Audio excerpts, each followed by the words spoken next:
महिमा बाराउर अपार छठ मैया, महिमा बाराउर अपार। अच्छा, ये वो गाने हैं जो वो गा नहीं पाई। वो गा नहीं पाए। किस वजह से नहीं गा पाई? सकल जग तारिणी गे छठी माता। कि फलक तक चलते साथ तुम्हारे, अगर ईश्वर देता इजाजत, हमेशा याद रखेंगे तुमको दिल में, हृदय को है हम आपकी आदत। नमस्कार, मैं बात कर रहा हूँ शारदा सिन्हा जी के बारे में। जो शारदा सिन्हा छठ के और तमाम जो भक्ति के गीत उन्होंने गाए हैं वो दशकों तक याद किए जाएंगे, वर्षों तक याद किए जाएंगे। न जाने जब तक पृथ्वी रहेगा तब तक बिहार की जैसी प्रांत में जहाँ पे छठ पर्व को मनाया जाता है, सबसे बड़ा महापर्व है, याद किया जाएगा। और जब शारदा सिन्हा जी को हम याद करते हैं तो उस शख्स को कैसे भूल सकते हैं जो शारदा सिन्हा के पर्दे के पीछे गाना लिखते हैं, कंपोज करते हैं, और वो गायक भी हैं, पत्रकार भी हैं। सीधा हम उनसे जुड़ते हैं। हमारे साथ जुड़ रहे हैं हृदय नारायण झा। हृदय नारायण झा जी, बहुत स्वागत है। आपका भी स्वागत है। मिथिला की धरती में पान, मखान और मछली, खान पान का धरती रहा है मिथिला। उतना ही मधुर आपका भी आवाज है, और आपके गायन जो है, आपके जो एक एक शब्द हैं वो मधुरता से भरे होते हैं। इसके लिए आपको तहे दिल से हमारी तरफ से और हमारे दर्शकों की तरफ से बहुत बहुत आभार। आभार आपका भी, बहुत बढ़िया, धन्यवाद। सबसे पहला गीत से हम शुरू करना चाहेंगे, शारदा सिन्हा जी को समर्पित, क्योंकि आज वो हमारे बीच में नहीं है, बहुत तकलीफ होता है। ऐसी शख्सियत का हमारे बीच में न होना बहुत बड़ी, मतलब क्या कहें, क्षति है जिसकी पूर्ति हम लोग कभी कर नहीं पाएंगे। तो पहला गाना एक गुनगुनाइए, एक लाइन उनके लिए जो मैंने लिखा था। व्रत के नियम हम किचियो ने जानी, व्रत के नियम हम किचियो ने जानी, नहीं जानी पूजा प्रकार, सकल जग तारिणी है छठी माता, सबक शुभ कारिणी है छठी माता। तो इसमें देखिए शब्द कितना छोटा है, लेकिन है क्या, नवधा भक्ति का अकिंचन भाव इसमें है। वो प्रोफेसर थी, वो सब ऐश्वर्यवान थी, लेकिन भाव क्या निकला कि व्रत के नियम हम किचुओ ने जानी, नहीं जानी पूजा प्रकार, सकल जग तारिणी है छठी माता। ये सबकी शुभकामना है। ये स्वभाव था शारदा सिन्हा जी का कि हमेशा डाउन टू अर्थ रही, और कभी उनके मन में ये नहीं आया कि वो इतनी बड़ी गायक है। हाँ बिल्कुल। ये अब जब उनको पद्मश्री मिला, बड़ा बड़ा सम्मान मिला, तो एक होता है ऐसे बड़े कलाकार को थोड़ा सा रिजर्व में रहना पड़ता है। ये उनका भी था, अपना रहती थी, लेकिन जब वो गीत की दुनिया में उतरती थी तो बिल्कुल एक एक उस रीति को, उस भाव को, उस सिचुएशन को वो आत्मसात करती थी, तब जाके प्रैक्टिस करके वो मुकम्मल करती थी गीत को गाने के लिए। हाँ, ये उनकी विशेषता थी। हमारी पहले भी मुलाकात हुई थी पिछले बार जब उनकी तबीयत खराब हो रही थी और अकस्मात में उनकी मृत्यु हो गई पिछले साल। लेकिन एक चीज बताइए सर कि जब भी शारदा सिन्हा जी के आप गीत लिखते थे, किन बातों का ख्याल रखते थे? या उनके स्वभाव का ख्याल रखते थे, या गाना कैसा होना, गीत कैसा होना चाहिए छठ को लेके, इन दोनों बातों को मिला के आप लिखते? बिल्कुल बिल्कुल। उनका एक चीज था कि आप गीत लिखाने के लिए जब वो तैयार होती थी तो ये कहती थी कि गीत ऐसा लिखिए जो सभी छठ व्रतियों को कनेक्ट करे। ये पहला चीज।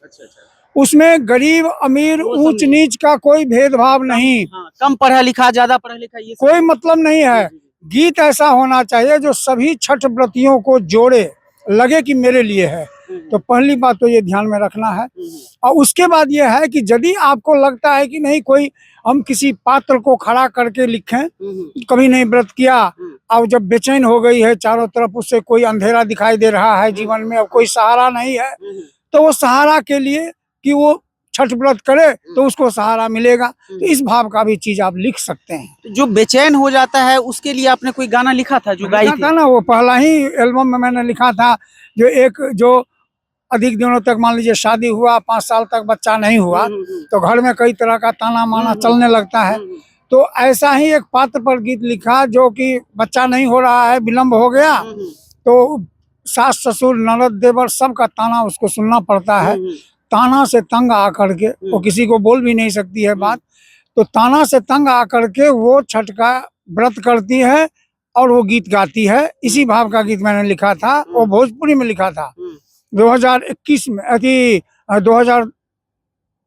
2001 में पहले उनके लिए वो गीत है, महिमा बाराउर अपार छठ मैया, महिमा बाराउर अपार, पिया बे प्रीतिया ससुर बाटे लोभी, सास ननद मुँह जोर छठ मैया, महिमा बाराउर अपार, सुन सुन के ताना हम कहनी बरतिया, सुन सुन के ताना हम कहनी बरतिया, बिगड़ी बना दो हमार छठ मैया, महिमा बाराउर अपार।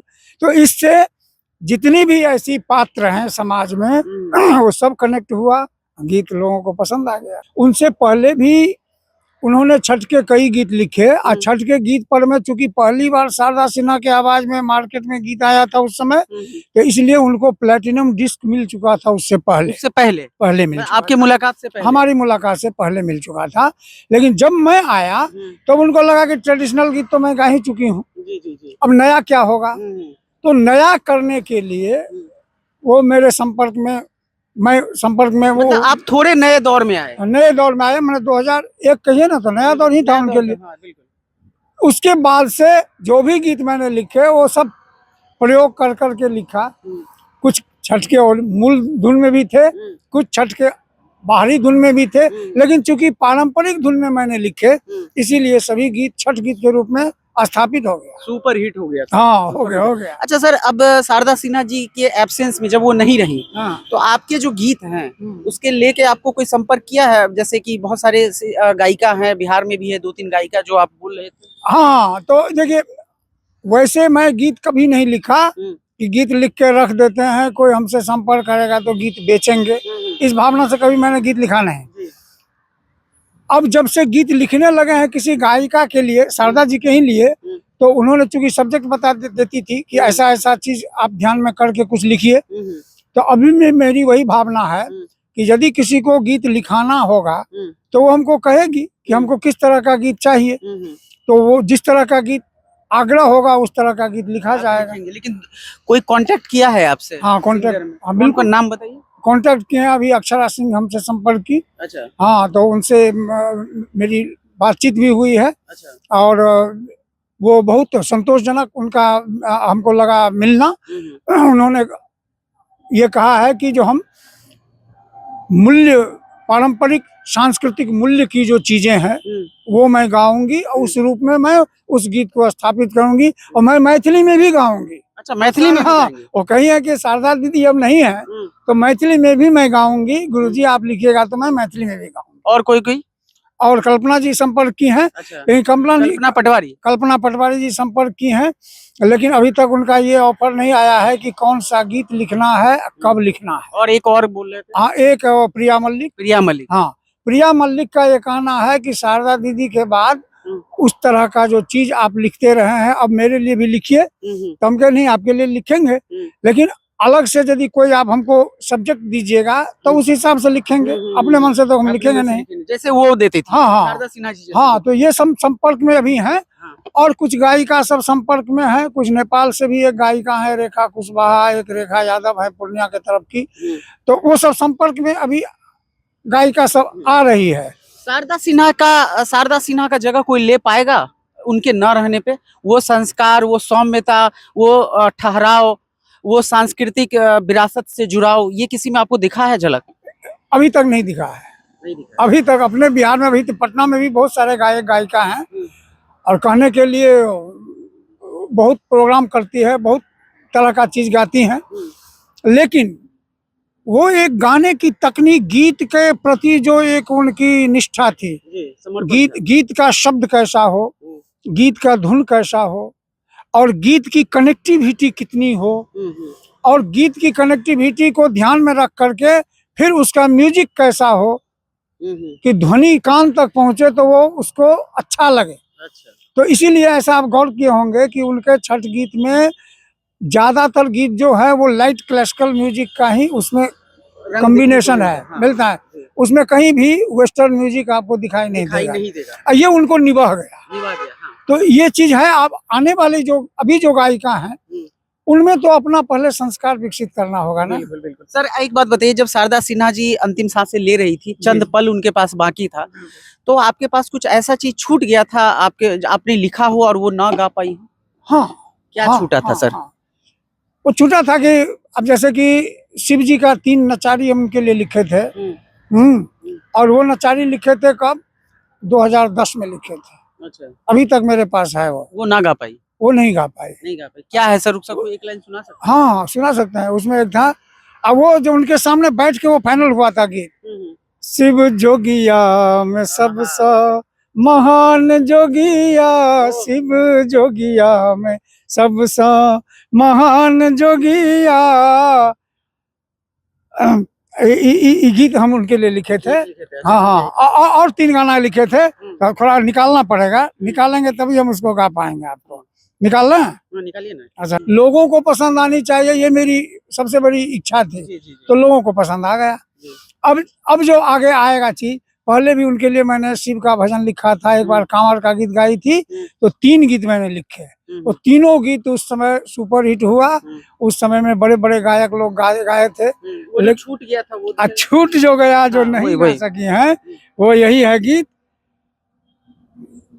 कि शिव जोगिया में सबसे महान जोगिया, शिव जोगिया में सबसे महान जोगिया।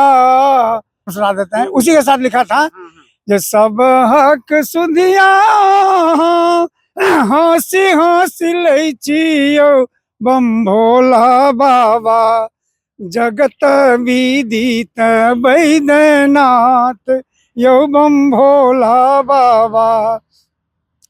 अहाँ के देखैले हमरो मोन अछि व्याकुल यौ बम भोला बाबा, जिंदगी बनल अछि जंजाल यौ बम भोला बाबा। इसके शब्द आप देखेंगे तो आपको लगेगा कि हम उन्हीं के लिए लिखे होंगे। अच्छा, ये वो गाने हैं जो वो गा नहीं पाई? वो गा नहीं पाए। किस वजह से नहीं गा पाई? ये कि एक चीज था उनमें कि वो जब गाई तो कोई म्यूजिक कंपनी के बैनर में गाई। अच्छा अच्छा अच्छा। तो उस समय में टी सीरीज के लिए गाती थी, टिप्स के लिए गाती थी, वीनस के लिए गाती थी, ऐसे म्यूजिक सब थे। तो कंपनी जब स्पॉन्सर करता था, वो पूरा व्यवस्था करता था, तो इनके मन मुताबिक जब वातावरण बनता था तो ये गाती थी। और जो गीत लिखा गया उसके बाद हो सकता है वो तो गुलशन कुमार भी नहीं रहे उसके बाद, तो पता नहीं क्या हुआ, वो गीत स्पॉन्सर नहीं हुआ होगा या कोई कारण हुआ होगा, वो नहीं गा सकी। तो वो गीत सब है मेरे पास में।